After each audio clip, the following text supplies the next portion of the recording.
عبد الكريم كسودو برنامج قرامة عيارة تلفزيون كجبلان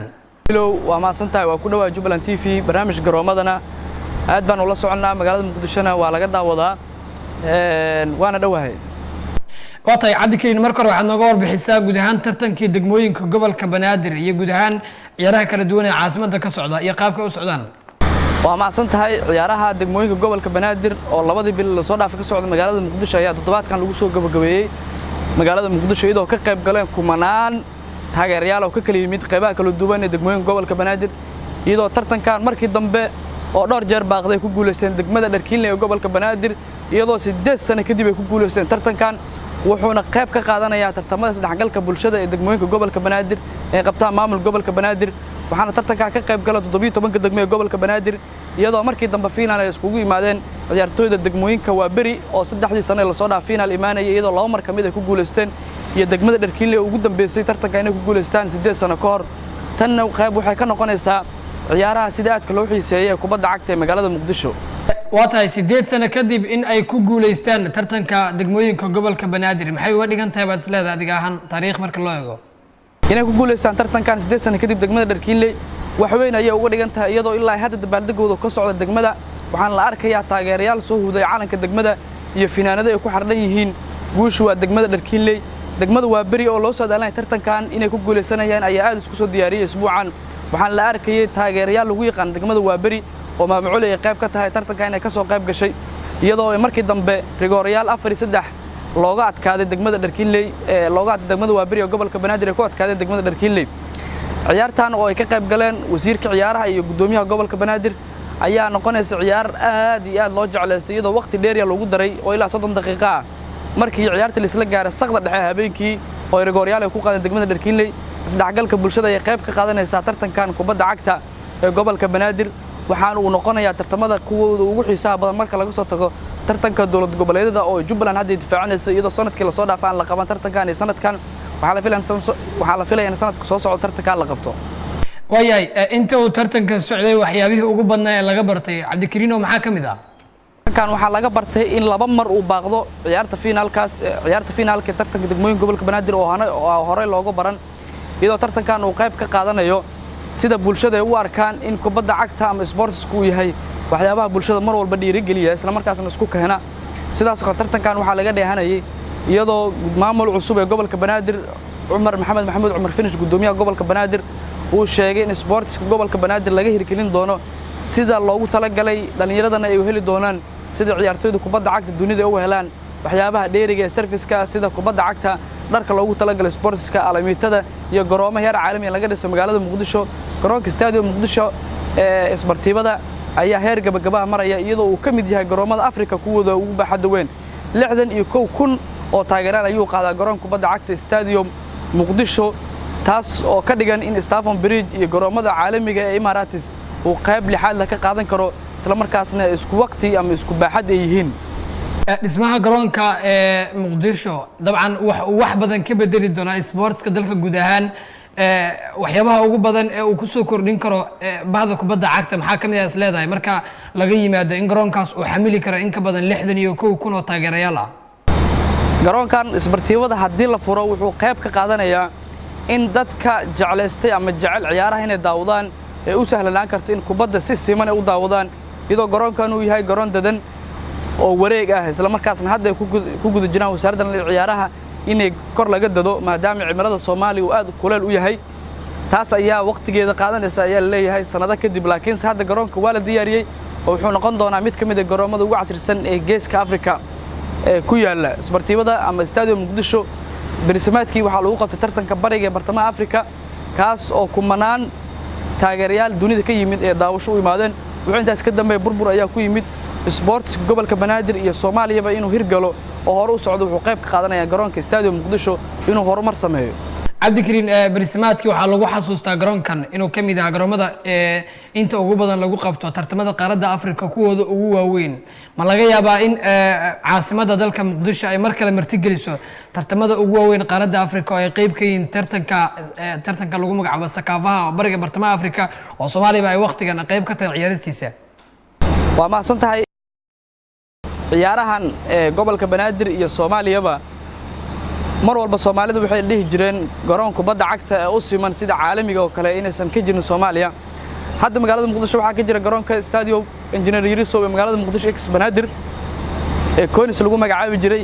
iyo garoonka jaamacadaha oo isna si caalami ah loo dhisay haddana dib u dayactir ku socdo iyo garoonka Stadium Muqdisho sidaas oo kale garoonka Waama ee magaalada Kismaayo ku yaala ayaa si casri ah loo dhisay taas waxay ka qaadanaysaa in ciyaartoy tayo leh dalka Soomaaliya iyo guud ahaanba geeyiga Soomaalida ee degto laga helo hadda ciyaartoyda xulka qaranka Soomaaliya ayaa ku sugan dalka Uganda oo ka qayb galaya tartanka Sakafa iyadoo shalay la dheeleen ciyaartoyda dalka Djibouti oo barbardhac eber ee la galeen ciyaartoyda qaranka ayaa ka kala yimid qaybaha kala duwan ee dunida waxaan ugu badnaa ciyaartoyda ka imaan America Soomaaliya afar ciyaartoy kamid ayaa laga waday oo tayadooda iyo waxtarkooda ee bulshada ciyaartoyda dadka daneeya ciyaaraha ay aad u la riyaaqeen badalka ciyaartoydii shalay ee ciyaar garoonka waxaa loo saadaalinayay in ciyaarta ay ka badan doonaan Djibouti oo Soomaalida daris la ah maanta biri ay la ciyaari doonaan ciyaartoyda xulka qaranka martigeliyaasha tartanka bariga ee bartamaha Afrika ee Uganda walow ciyaartaas aan la saadaalin karin Uganda ayaa aad u adag iyadoo Soomaaliya qayb ka tahay ciyaartoyda hadda ciyaaraya inay yihiin ciyaartoy ka ciyaarta saareedada dalalka ay ka yimaadeen kubadii shalay aan daawanay waxay ahayd kubad aad loo jeclaystay waxaan soo xasuusanay kubadii ciyaari jireen Brazil iyo Argentina ciyaaraha finaalaha markay iska hor yimaadaan Soomaaliyana waxay qayb ka qaadanaysaa inay noqoto wadamada ugu horumarsan dhanka sportska haddii sidaan ku socdaan intaan u gudagelin falanqaynta tartanka iyo diyaargarowga xulka qarankeena Soomaaliya uu u diyaargaroobayo koobka bariga bartamaha Afrika aan dib ugu laabto tartankii degmooyinka gobolka Banaadir in loo qabto si joogto ah maxay uga dhigan tahay ciyaaryahanada kala duwan ee ka qayb galay waliba kuwa ka imanaya gobolada dalka oo qaarkood hadda ay ciyaarayeen marka laga hadlayo Jubbaland oo kale xidiga badan baa ku matalayay oo tartanka ka qayb galay oo degmooyinka u ciyaarayay maxay uga dhigan tahay marka xidigaha kala duwan ee tartankaas ka qayb qaadanaya markii uu soo dhamaado kadib waxa ciyaartoyda ka qayb gashay laga xushaa inay ku biiraan kooxaha Serie A iyo Serie B-da ciyaartoyda ugu badnaa ee sanadkan ka qayb galay isla markaasna daawanayeen macallimiinta kooxaha Horseed Banaadir Sports Club Elman iyo Genyo inay ahaayeen ciyaartoyda degmada Waaberi iyo ciyaartoyda degmada Dharkiinley ciyaartoyda degmada Waaberi waxa uu ciyaaray ciyaartoydii u ciyaareysay tartankii finaalka ee soo gabagabay 2017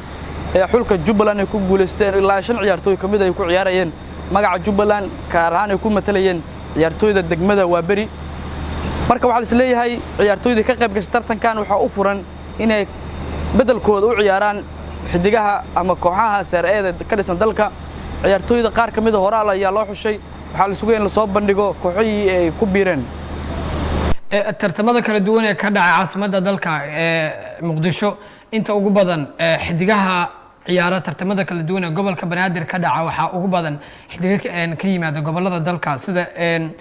Jubbaland oo kale ama Puntland oo kale oo inta badan matalaad tartanka degmooyinka gobolka Banaadir ciyaaryahanadaas iyagana soo fursad fiican uma noqonaysa inay ka qayb qaataan tartamada xulka Soomaaliya oo ciyaarayo way ka qayb qaadan karaan ciyaartoy horay u dhashay xulalka ama kooxaha degmooyinka gobolka Banaadir ama xulalka ciyaartoyda degmooyinka iyo tuulooyinka dowlad goboleedyada gaar ahaan Jubbaland Puntland Galmudug Hirshabelle iyo Koonfur Galbeed gobolka Banaadir ayaa loo waday qaar kamid ah xulka qaranka markii dambana dib ayaa loo soo celiyay waxa u dhiman ayaa la leeyahay xirfad ka duwan xirfadaha hadda ku ciyaaraan tababarka xulka qaranka ee keedka ay hadda ku ciyaaraan ciyaartoy hor u matashay degmooyinka iyo maamul goboleedyada taasna waxay ka dhiganaysaa in xulka qaranka Soomaaliya uu saddex qayb u kala qeybiyo ciyaartoyda u xulanayo ciyaartoyda dowlad goboleedyada kuwa Serie A iyo ciyaartoy heer caalami ah oo ka yimaada qaybaha kala duwan ee adduunka gaar ahaan wadamada Yurubta iyo Amerika waa tahay caasimadda dalka maxay uga dhigan tahay in lagu qabto tartan xilli habeen ah waliba kamid ah tartamada ugu adag looguna aadkana looga xiiseeyay magaalada Muqdisho tan bilow maahan in habeen la qabto finaalka ciyaaraha degmooyinka 2017 ayaad markii ugu horeysay in la qabto tartanka ciyaaraha degmooyinka gobolka Banaadir iyadoo uu markaas qabtay duqii hore magaalada Muqdisho Taabid Cabdi Maxamed markii intaas la arkayna kadib waxay noqotay in xulka iyo ciyaartoyda qaranka Soomaaliya lagu aamini karo waqti walba maalin ama habeen in ciyaaraan ciyaaraha kubadda cagta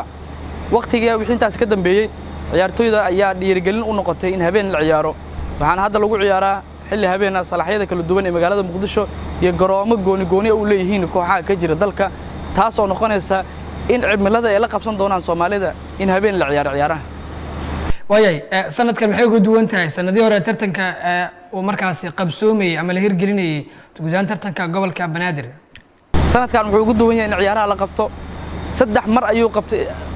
mar ayuu baaqday in la qabto finaalka tartanka degmooyinka gobolka Banaadir iyadoo loo sabeynayo arrimo quseeya ciyaaraha xiriir kubadda cagta iyo wasaaradda dhalinyarada ciyaaraha markii dambe ayaa la qabtay khamiistii la soo dhaafay iyadoo ay ka qayb galeen 13,000 oo taageerayaal ah xilli habeen ah in ciyaartaasi soo daawadaan iyadoo kala bar ay ka badan yihiin sanadkii la soo dhaafay ciyaartoydii kooxihii ka qayb galay iyo taageerayaashii ka qayb galay ciyaaraha finaalka 2018 waxayna noqonaysaa in Soomaaliya ay noqoto meel kubadda cagta dhalinyarada Soomaaliyeed iyo kuba jecelba ee u yimaadaan ay ku dheelaan waqti walba waayahay inta haddaan caddi karin uga soo laabano guud ahaan falanqaynta tartanka degmooyinka gobolka Banaadir maxaad kala socotaa diyaargarowga xulka qaranka Soomaaliya iyo bilowga kulankiisa ugu horeeya ee barbaraha markaasi ciyaareen tartanka bariga iyo bartamaha Afrika